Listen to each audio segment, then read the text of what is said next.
आज भारत को औपचारिक तौर पर पहला स्वदेशी एयरक्राफ्ट कैरियर आईएनएस विक्रांत मिलने जा रहा है। प्रधानमंत्री नरेंद्र मोदी कोच्चि में इंडियन नेवी को आईएनएस विक्रांत का स्वदेशी उपहार देने जा रहे हैं।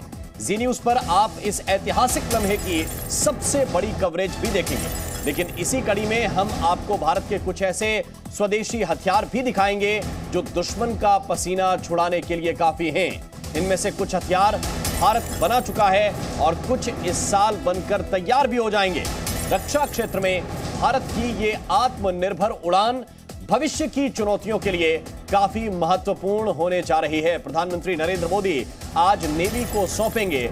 जैसा अधिकारियों की कमीशनिंग होती है भारतीय सेना में, नेवी में, एयरफोर्स में, उसी तरह से इन वेपन्स की भी, जहाजों की भी, वॉरशिप की भी कमीशनिंग होती है और आज कमीशनिंग का दिन है। समंदर में चंदन उगाएंगे तो चोर आएंगे, बेच नहीं सकते, ये सोचकर आप चिंतित हो क्या?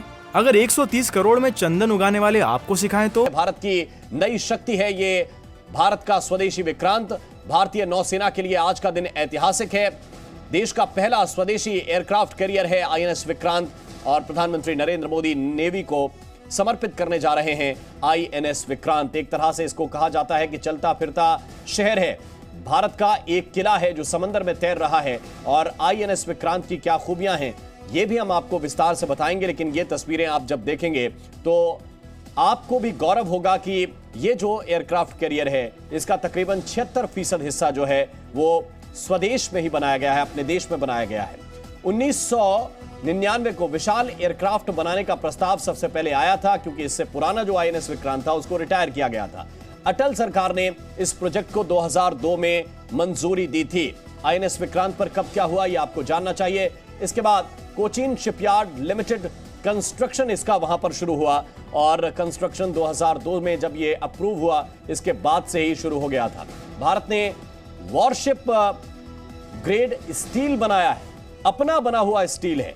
सेल ने ये स्टील बनाया है। युद्धपोत का कंस्ट्रक्शन 2009 में शुरू कर दिया गया और विक्रांत का पूरा ढांचा 2011 में तैयार किया गया। 2013 में विक्रांत लॉन्च हो गया था और 2020 में इसके बेसिन का ट्रायल पूरा कर लिया गया था।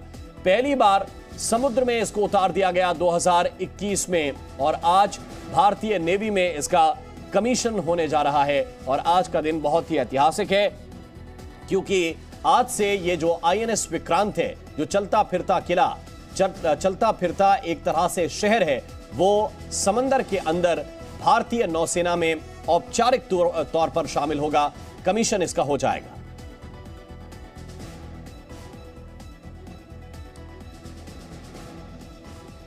और इसी को और विस्तार से समझने के लिए कुछ खास मेहमान हमारे साथ हैं जो आपको बहुत ही आसान भाषा में, जनता की भाषा में ये समझाएंगे कि आईएनएस विक्रांत के नेवी में शामिल होने का मतलब क्या है। कैप्टन डॉक्टर वीएन झा इस वक्त हमारे साथ जुड़े हुए हैं, डिफेंस एक्सपर्ट हैं। डॉक्टर वीएन झा, बहुत बहुत स्वागत है आपका। Doctor Sanjay Kulkarni, lieutenant general retired, इस वक्त हमारे साथ जुड़े हुए हैं। संजय कुलकर्णी जी, बहुत बहुत स्वागत है आपका। Major general retired SP Sinha साहब हमें ज्वाइन कर रहे हैं, डिफेंस एक्सपर्ट हैं, बहुत बहुत स्वागत सर आपका भी। और कमांडर अशोक बिचलवान साहब इस वक्त हमारे साथ जुड़े हुए हैं, डिफेंस एक्सपर्ट हैं, बहुत बहुत स्वागत सर आपका भी। और कृष्ण मोहन मिश्रा भी इस वक्त हमारे साथ जुड़े हुए हैं जो एक एक बारीकी को आपके सामने लेकर आ रहे हैं, उनके पास भी चलेंगे। लेकिन इससे पहले कि हम चर्चा की शुरुआत करें, एक खास रिपोर्ट आपको इस आईएनएस विक्रांत से जुड़ी हुई देखनी चाहिए। आपको यह पता होना चाहिए कि आईएनएस विक्रांत के नेवी में शामिल होने का मतलब क्या है।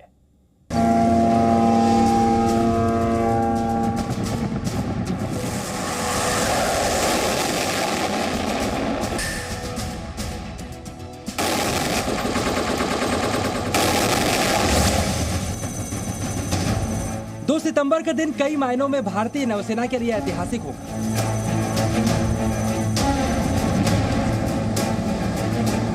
भारत की नौसेना को नया ध्वज, नया निशान मिलेगा।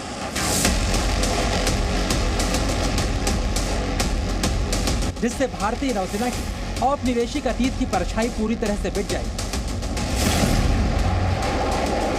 वहीं देश के पहले स्वदेशी विमान वाहक पोत आईएनएस विक्रांत को भी खुद प्रधानमंत्री नरेंद्र मोदी देश को सौंपेंगे। कोच्चि में INS विक्रांत को कमीशन किया जाए। और इसी के साथ देश रक्षा क्षेत्र में आत्मनिर्भरता की तरफ मजबूत और ठोस कदम रखे। हम आपको INS विक्रांत की खूबियों के बारे में विस्तार से बता चुके हैं और आज हम आपको बताएंगे INS विक्रांत के साथ साथ भारत ने रक्षा क्षेत्र में किस तरह आत्मनिर्भरता की तरफ ऊंची उड़ान भरी और स्वतंत्रता के अमृत वर्ष में केवल स्वदेशी एयरक्राफ्ट ही नहीं बल्कि स्वदेशी हल्के टैंक, बख्तरबंद गाड़ियां, इन्फेंट्री कॉम्बैट व्हीकल और 155 मिलीमीटर तोप जैसे कई बड़े हथियार सेना के लिए तैयार किए जा रहे हैं। रक्षा क्षेत्र में आत्मनिर्भर भारत की दिशा में ये बड़ा कदम है। सबसे पहले बात करते हैं भारत के स्वदेशी टैंक जोरावर। इससे पहले आपने मई 2020 के बाद लद्दाख में बड़ी तादाद में टैंकों की तैनाती देखी थी, जिसमें रूसी मूल के T-72 और T-90 टैंक शामिल थे। इनका वजन करीब 45 टन होता है, जिससे ऊंचे इलाकों में इनकी तैनाती में परेशानी होती है और इसीलिए भारतीय सेना अब खासतौर पर पहाड़ों में लड़ने में कारगर हल्के टैंक बनाने की तैयारी में। भारत 25 टन के वजन वाले टैंक बना रहा है। लद्दाख और सिक्किम जैसे ऊंचाई वाले इलाकों में इनकी तैनाती होगी। प्रसिद्ध डोगरा योद्धा जोरावर सिंह कहलूरिया के नाम पर इनका नाम रखा गया है। जोरावर सिंह ने गिलगित बाल्टिस्तान, तिब्बत पर जीत हासिल की थी। पहाड़ों में लड़ने की उनकी रणनीति आज भी सराही जाती है। इस टैंक को पैराशूट के जरिए भी उतारा जा सकेगा। इसमें ड्रोन से युद्ध की क्षमता भी होगी और ये आर्टिफिशियल इंटेलिजेंस का उपयोग करेगा। इसकी क्षमता की बात करें तो ये किसी बड़े टैंक के बराबर ही होगी और जोरावर किसी भी तरह के इलाके में लड़ने में सक्षम होगा। हमें एक लाइट टैंक मिलता है, जैसे जिसका वजन कोई 25 टन के आसपास हो, तो वो बहुत कारगर साबित हो सकता है, क्योंकि एक तो उसकी जो ट्रांसपोर्टेशन होगी, उसको ले जाना होगा वहां पे, वो बहुत आसान हो जाएगा और दूसरा उसको किसी भी हाइट के ऊपर हम लेके जा सकते हैं। इसके अलावा हर तरह के इलाके में रफ्तार से आगे बढ़ने और अंदर बैठे सैनिकों को हल्की गोलीबारी और बारूदी सुरंगों से सुरक्षित रखने के लिए भारतीय सेना ने जुलाई में स्वदेशी इन्फेंट्री प्रोटेक्टेड मोबिलिटी व्हीकल को सेना में शामिल कर लिया। इन्हें टाटा एडवांस सिस्टम लिमिटेड ने बनाया है और इन्हें लद्दाख में तैनात कर दिया गया है। इसमें 360 डिग्री तक घूमने वाली मशीन गन लगी है और इसमें पूरी तरह से हथियारबंद 12 सैनिकों के बैठने की जगह है। इसमें लगे 10 फायरिंग होल्स की मदद से अंदर से ही दुश्मन पर फायरिंग की जा सकती है। ये तस्वीर भी आपको याद होगी, जो भारत के अमृत महोत्सव की यादगार तस्वीर बनी। इसी साल लाल किले में तिरंगे को सलामी देने के लिए 155 मिलीमीटर स्वदेशी तोप advance towed artillery gun system यानी ATAGS का इस्तेमाल किया गया। ATAGS दुनिया में सबसे लंबी दूरी तक मार करने वाली तोप है और अब ये भारतीय सेना में शामिल होने को तैयार है। वहीं पहली स्वदेशी 155 मिमी तोप धनुष की पहली रेजिमेंट तैयार हो गई है और सितंबर में ये रेजिमेंट लद्दाख में फायरिंग का अभ्यास करेगी। विशेषज्ञों के मुताबिक रक्षा क्षेत्र में आत्मनिर्भरता भारतीय सेना की सबसे बड़ी जरूरत है। तो मैं समझता हूँ ये एक बहुत ही बढ़िया और उम्दा जो है वेपन हमारे पास, खास करके चाइना के चुनौतियों को निपटाने के लिए, उनका सामने करने के लिए बहुत ही कारगर साबित होगा। वैसे इसी महीने स्वदेशी स्वार्म ड्रोन को भी सेना में शामिल कर लिया गया है। भविष्य के युद्ध के लिए सबसे महत्वपूर्ण झुंड में हमला करने वाला ये ड्रोन आर्टिफिशियल इंटेलिजेंस का इस्तेमाल करते हैं और खुद फैसला लेने में सक्षम है। कृष्ण मोहन मिश्रा, जी मीडिया, दिल्ली। और इस वक्त हमारे साथ कृष्ण मोहन मिश्रा जुड़े हुए हैं। कृष्ण मोहन, सबसे पहले तो लोग ये जरूर समझना चाहेंगे कि ये कमीशनिंग की प्रक्रिया क्या होती है और कैसे इसको आज संपन्न किया जाएगा। आज का पूरा शेड्यूल क्या है? देखिए, मैं इस वक्त INS विक्रांत से लगभग 20 INS विक्रांत एक स्टेज है जहाँ पर थोड़ी देर में दूसरे गणमान्य अतिथियों के साथ प्रधानमंत्री नरेंद्र मोदी भी आएंगे और वो इसकी कमीशनिंग करेंगे। कमीशनिंग की प्रक्रिया होती है, इसमें एक वारंट बढ़ाया जाता है कि ये शिप आज से भारतीय नौसेना में शामिल हो रहा है और इसकी कमांड इन अधिकारी को दी जाएगी। जैसे इस मामले में कैप्टन कोमोडोर विद्याधर हरके जिनको इस शिप की कमान दी जाएगी। बहुत महत्वपूर्ण ये है कि भारत को एयरक्राफ्ट कैरियर की इतनी ज़रूरत क्यों है। भारत को दरअसल 3 कैरियर बैटल ग्रुप की ज़रूरत है। कोई भी एयरक्राफ्ट कैरियर खुद अकेले कभी भी मुहिम पर नहीं निकलता है, उसके साथ हमेशा एक पूरा का पूरा बेड़ा होता है। इसमें डिस्ट्रॉयर्स होते हैं, दूसरे जंगी जहाज़ होते हैं, सबमरीन्स होते हैं और इस तरह से एक पूरा का पूरा एक कैरियर बैटल ग्रुप निकलता है। इसमें 8 से 10 बड़े प्लेटफॉर्म्स होते हैं। भारतीय नौसेना को 3 कैरियर बैटल ग्रुप चाहिए, यानी 3 एयरक्राफ्ट कैरियर चाहिए, एक पूर्व की तरफ और एक पश्चिम की तरफ और एक जो रिफिट में रहे। अभी विक्रमादित्य भारतीय नौसेना में है, विराट था लेकिन विराट अभी रिटायर हो गया है। विक्रांत जो नया अभी बनकर तैयार हो रहा है वो आ जाएगा। लेकिन भारतीय नौसेना को तीसरा एयरक्राफ्ट कैरियर चाहिए क्योंकि 3 कैरियर बैटल ग्रुप्स कम से कम भारतीय नौसेना को चाहिए, खासतौर पर तब जब चीन अपनी ताकत बहुत तेज़ी से बढ़ा रहा है। चीनी नौसेना आज से 30 साल पहले कुछ नहीं होती थी, ब्राउन वाटर नेवी होती थी। आज की तारीख में उसने अपना दूसरा एयरक्राफ्ट कैरियर शैंडोंग लॉन्च कर दिया है, कमीशन कर दिया है। तीसरा फुजियान लॉन्च कर दिया है, यानी अगले कुछ सालों में वो शामिल हो जाएगा और चौथे स्टील कटिंग वगैरह शुरू कर दी है और ये सारे के सारे 1 लाख टन के आसपास हैं। मतलब आप इनको ऐसे समझिए कि जो अमेरिकी नेवी नौसेना के निमित्स क्लास हैं जिनको सुपर क्रूजर्स कहा जाता है उसके बराबर है। 1 लाख टन वजन और 100 के आसपास इनमें एयरक्राफ्ट। भारतीय नौसेना में दूसरा एयरक्राफ्ट कैरियर आज मिल रहा है, बहुत अच्छी बात है, बहुत बड़ा कदम है।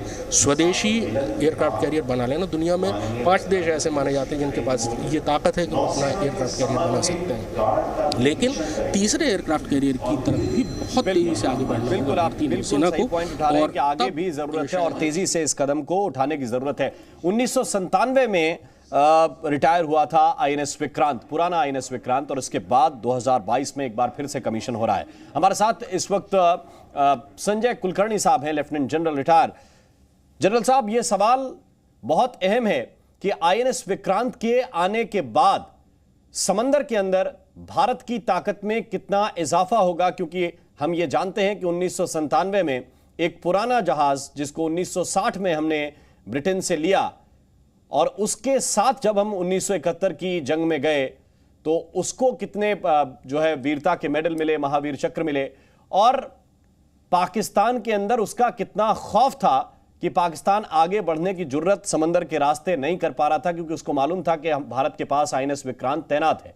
तो इसके मायने क्या हैं, जरा सरल शब्दों में जनता को आप समझाइए। धन्यवाद। जैसे आप कमीशनिंग की बात कर रहे थे, मुझे भी याद आ गया। मैं कल यानी कि 3 सितंबर 1977 में कमीशन हुआ, तो आज आईएनएस विक्रांत का जो कमीशनिंग है बहुत माने है और मुझे भी बड़ा अच्छा लगता है। ये एक मैं कहूँगा पावर प्रोजेक्शन। जब पावर प्रोजेक्शन कहते हैं हम लोग नेगेटिव सेंस में नहीं कहते, हम पॉजिटिव सेंस में देखते हैं, क्योंकि जिस प्रकार से जैसे आपने कहा, देखिए 1971 में जब एंटरप्राइज नहीं आ पाया था और हम लोग पूरी तैयारी में थे, यही कारण था कि बांग्लादेश का जो लिबरेशन किया हम लोगों ने, इसी का खास मकसद जो लिबरेशन का हुआ, हमने देखा कि यूनाइटेड स्टेट्स का जो एयरक्राफ्ट कैरियर ग्रुप है वो नहीं आ पाया और हम लोगों ने बांग्लादेश को लिबरेट किया। ये एक सी मैरीटाइम पावर प्रोजेक्शन। अब आप देखिएगा 7,500 से ज्यादा हमारी कोस्ट लाइन है, 2 मिलियन स्क्वायर किलोमीटर हमारा एक्सक्लूसिव इकोनॉमिक जोन है, बहुत जरूरी है। और खासकर जिस प्रकार से चीन अब नंबर 1 नेवल पावर बन गया है, उसके पास भी अभी तीसरा एयरक्राफ्ट कैरियर आ रहा है, उसके पास 2 ऑलरेडी फंक्शनल है, हमारे पास ये दूसरा है। हमारी भी रिक्वायरमेंट है कि तीसरा हो तो बहुत अच्छा होगा। आईएनएस विशाल के नाम से अगर आता है बहुत अच्छी बात होगी, क्योंकि अब हमारे पास जो इंडिजनाइजेशन है, जैसे आपने खुद कहा 76% indigenisation of an aircraft carrier, ये बहुत बड़ी बात है।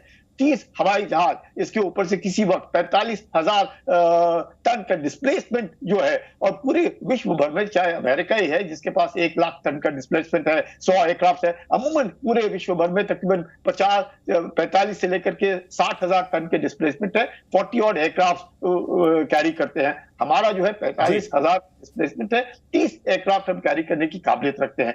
ये जो है पूरे अपने भी वेस्टर्न फ्लीट है, ईस्टर्न फ्लीट है, दोनों को एक एक एयरक्राफ्ट कैरियर INS विक्रमादित्य हुआ, INS विक्रांत हुआ। और जैसे आपने खुद कहा कि INS विक्रांत जो पुराना है 1997 में डीकमीशन हुआ। जब 1997 में डीकमीशन हुआ उसी वक्त इंडिजनाइजेशन जो है नेवी का तकरीबन मैं कहूंगा INS दिल्ली आ गया था। और उसके बाद से लगातार नेवी एक ऐसा एक आर्म है भारतीय फौज का जिसने इंडिजनाइजेशन है बहुत पहले एयरफोर्स और आर्मी से भी पहले अपनाया है। उनके खुद के डिजाइन है, तकरीबन 550 के आसपास इंडिजिनस जो इंडस्ट्रीज है, जैसे स्टील जो है, चाहे वो जिंदल स्टील है, चाहे कुलकर्णी, मैं आपके पास वापस आऊंगा। SP सिन्हा साहब भी इस वक्त हमारे साथ हैं। सिन्हा साहब, ये बहुत महत्वपूर्ण होता है कि आप कितने मजबूत हैं, दुश्मन को डराने के लिए नहीं, लेकिन फिर भी ये पता होना चाहिए किसी भी दुश्मन को आक्रमण करने से पहले कि इनका किला कितना मजबूत है।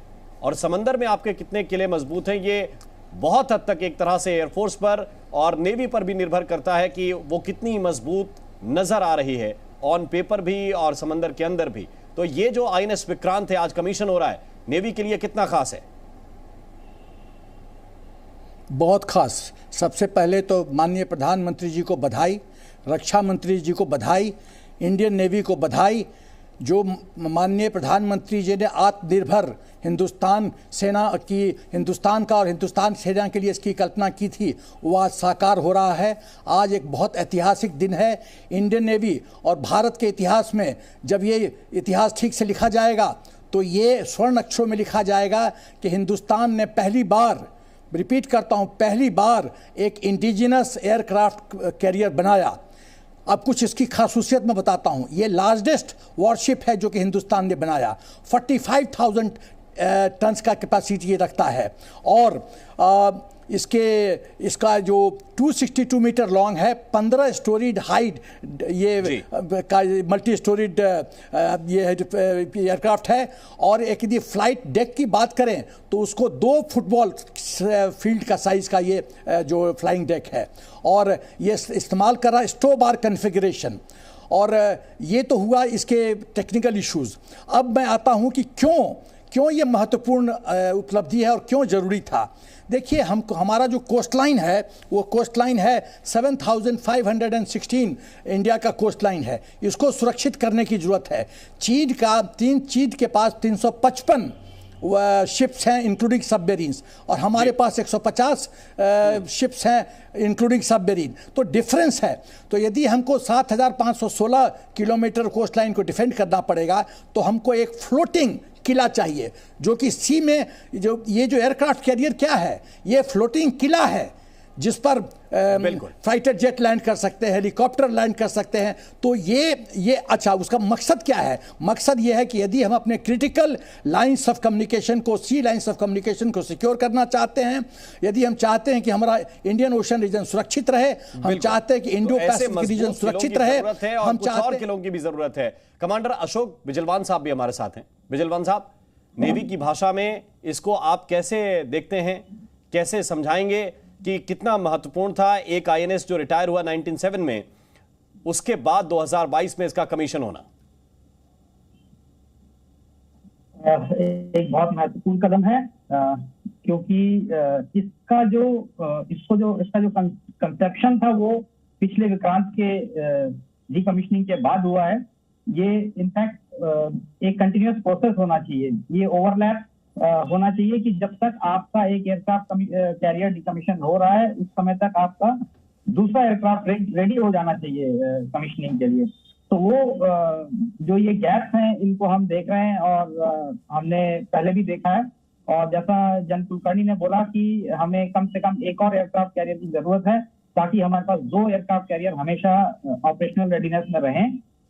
और जैसा कि माननीय सीनियर्स ने बताया कि इसके कैपेबिलिटीज के बारे में, उसमें मैं एक पॉइंट ऐड करना चाहूंगा। ये हम लोग युद्ध की तो बात करते हैं परंतु एक बहुत महत्वपूर्ण रोल होता है नौसेना का, वो पीस टाइम में HADR, humanitarian add and disaster relief. उसमें आप सोचिए जब इस कैपेसिटी का जहाज अगर हम उसको मोबिलाइज करेंगे ऐसे किसी सिचुएशन में जहाँ पे कि HADR की रिक्वायरमेंट है, तो आप समझ सकते हैं कि कितना बड़ा एक उस ऑपरेशन को बूस्ट मिलेगा। तो ये एक बहुत महत्वपूर्ण एंगल है और जिसको वो कि हमें- तस्वीरें उनके साक्षी बनेंगे देश के लोग जब चंदन उगाएंगे तो चोर आएंगे, बेच नहीं सकते। ये सोचकर आप चिंतित हो क्या? अगर 130 करोड़ में चंदन उगाने वाले आपको सिखाएं तो